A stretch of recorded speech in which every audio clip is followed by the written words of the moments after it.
Your Eminences, dear fathers and guests, ladies and gentlemen, the 21st century, with its rapid and often frightening technological advancement, raises numerous questions. For different people and groups, the answers vary. Some view the technology as a great opportunity for development, while others see it as a threat. For both those who embrace it and those who oppose it, this phenomenon is already a reality and presents difficult challenges for the entire human community. Challenges that demand solutions. Undoubtedly, the Orthodox Church cannot be excluded from these challenges.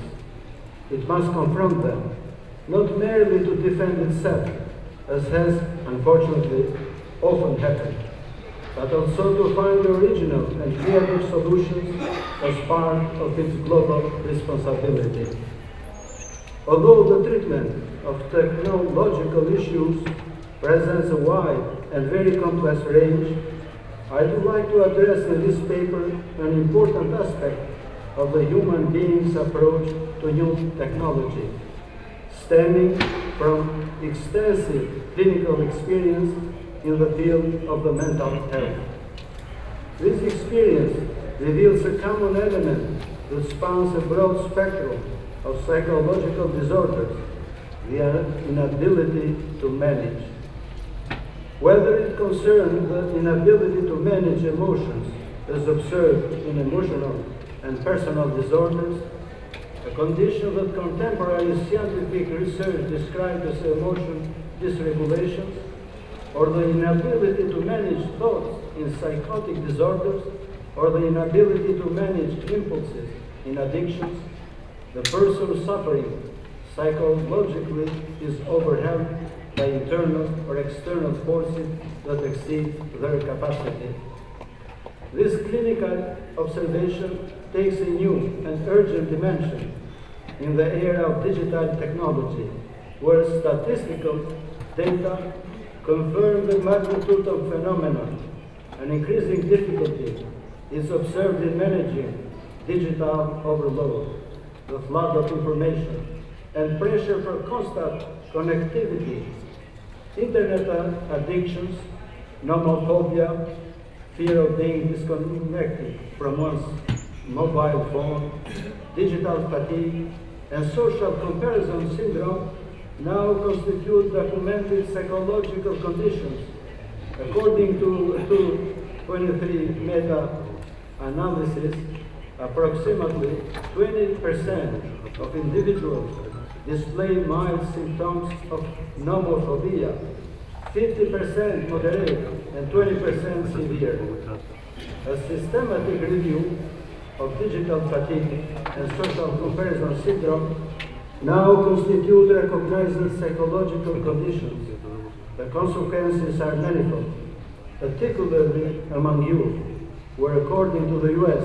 Department of Health and Human Services, social media use for more than 3 hours daily doubles the risk of developing symptoms of depression and anxiety. Consequently, comorbidity between traditional diagnosis and technology-related disorders is now becoming a documented rule, with research confirming the significant positive correlation between internet addiction, depression, and anxiety disorders. The clinical reality highlights the urgent need to treat technology not as a neutral tool, but as a powerful force that requires specific psychological and spiritual skills for its healthy utilization. The Orthodox tradition, centuries before the emergence of modern psychology, recognized the importance of inner formation for healthy interaction with the world. The Church Fathers distinguished between the mode of existence according to nature, Greek kataphysis, and against nature, Greek paraphysis. The former is characterized by man's movement towards God with self-knowledge, measure, and wisdom. while later by distancing from God, leading to ignorance, extremism, and confusion. This distinction finds direct application in our relationship with technology. Using it according to nature presupposes the spiritual health of the user, their ability to set boundaries, to distinguish the essential from non-essential, and to remain master of their choices. Saint Maximus, the confessor, taught about movement according to nature, as man's direction towards his true destination, communion with God and neighbor. Technology, when used by spiritual or healthy people, can serve this movement. Conversely, when used by the spiritually ill, it can accelerate the movement against nature towards alienation, narcissism, and superficiality. The Orthodox tradition offers specific practices that can function therapeutically in treating digital alienation. The tradition of spiritual vigilance, Greek nepsis, with its emphasis on watchfulness and attention, offers a way of resisting the distraction and superficiality promoted by digital culture. Prayer, especially the prayer of the heart, constitutes an exercise of discipline and concentration that unifies man's inner world.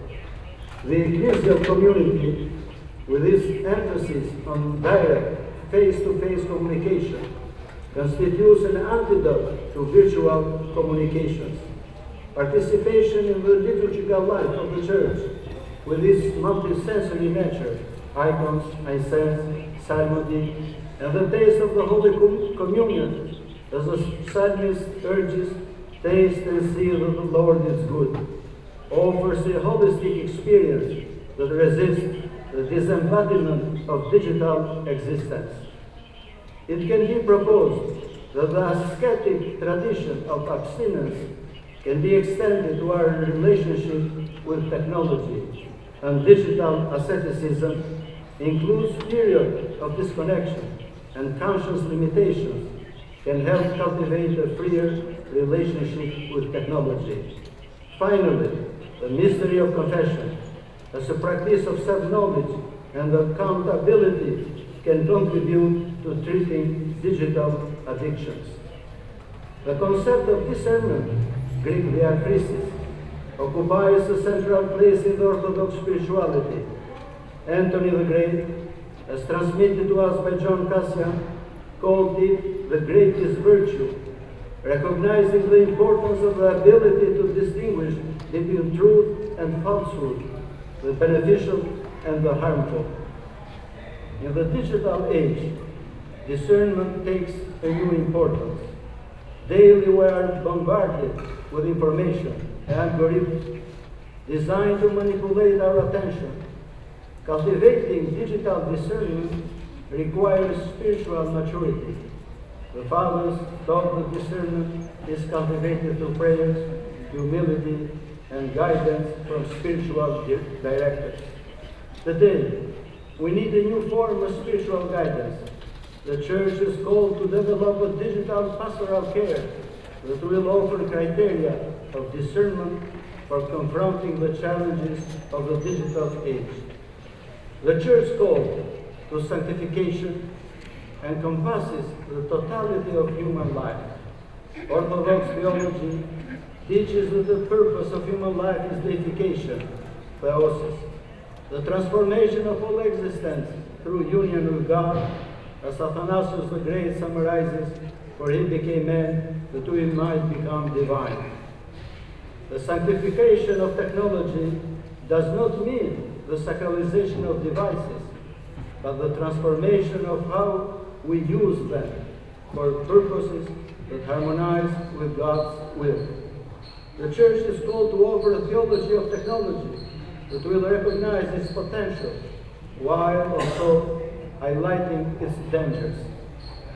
The journal Theologia, with its centennial presence, is called to contribute to the formation of this theology, offering a platform for dialogue among theologians, scientists, and technologists.